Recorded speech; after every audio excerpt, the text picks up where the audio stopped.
Hi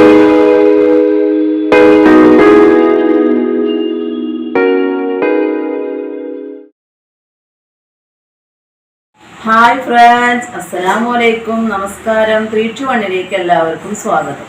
ഇന്നത്തെ recipe special carrot ജ്യൂസാണ്. അപ്പോൾ നമുക്ക് വീഡിയോ കാണാം. ക്യാരറ്റ് ജ്യൂസ് ഉണ്ടാക്കാൻ അതിന് വേണ്ടിയിട്ട് 200 ഗ്രാം ക്യാരറ്റാണ് എടുത്തിട്ടുള്ളത്. അത് അരിഞ്ഞ് കുക്കറിലിട്ട് വേവിച്ചെടുത്തിട്ടുള്ളതാണ്. ഒരു 10 അണ്ടിപ്പരിപ്പ് എടുത്തിട്ടുണ്ട്. പിന്നെ പാല് തിളപ്പിച്ചാറിയതിന് ശേഷം ഫ്രിഡ്ജിൽ വെച്ചിട്ട് തണുപ്പിച്ചെടുത്തിട്ടുള്ളതാണ്. നമുക്ക് ആദ്യം ക്യാരറ്റ് ഒന്ന് അടിച്ചെടുക്കാം. മിക്സിയുടെ ജാറിലേക്ക് ആദ്യം ക്യാരറ്റ് ഇടാം. അണ്ടിപ്പരിപ്പ്, കുറച്ച് പാലും കൂടി ഒഴിച്ചിട്ട് നമുക്കൊന്ന് അടിച്ചെടുക്കാം നല്ലപോലെ. ക്യാരറ്റ് അടിഞ്ഞിട്ടാൻ വേണ്ടിയിട്ട് കുറച്ച് പാൽ ആദ്യം ഒഴിച്ചു കൊടുത്താൽ മതി.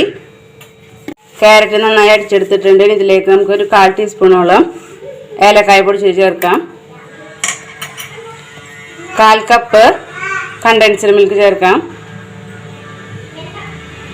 2 ടേബിൾ സ്പൂൺ പഞ്ചസാര ചേർക്കാം.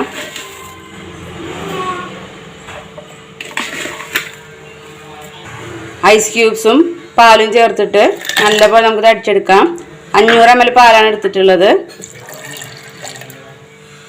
ക്യാരറ്റ് ജ്യൂസ് നല്ലപോലെ അടിച്ചെടുത്തിട്ടുണ്ട്. നമുക്ക് ഗ്ലാസ്സിലേക്ക് മാറ്റാം.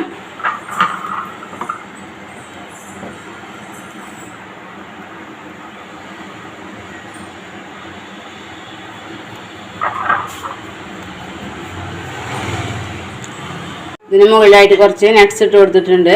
പിന്നെ കുറച്ച് ഡ്രൈ റോസും കൂടി ഇട്ട് കൊടുക്കാം. നമ്മുടെ ക്യാരറ്റ് ജ്യൂസ് ഇവിടെ റെഡി ആയി കഴിഞ്ഞു. ഇന്നത്തെ വീഡിയോ നിങ്ങൾക്ക് ഇഷ്ടപ്പെട്ടിട്ടുണ്ടെങ്കിൽ ലൈക്ക് ചെയ്യുക, ഷെയർ ചെയ്യുക, കമൻറ്റ് ചെയ്യുക, സബ്സ്ക്രൈബ് ചെയ്യുക. പ്രീവിയസ് വീഡിയോസൊക്കെ കാണാം. ഇനി പുതിയ റെസിപ്പിയുമായിട്ട് വീണ്ടും വരാം. താങ്ക്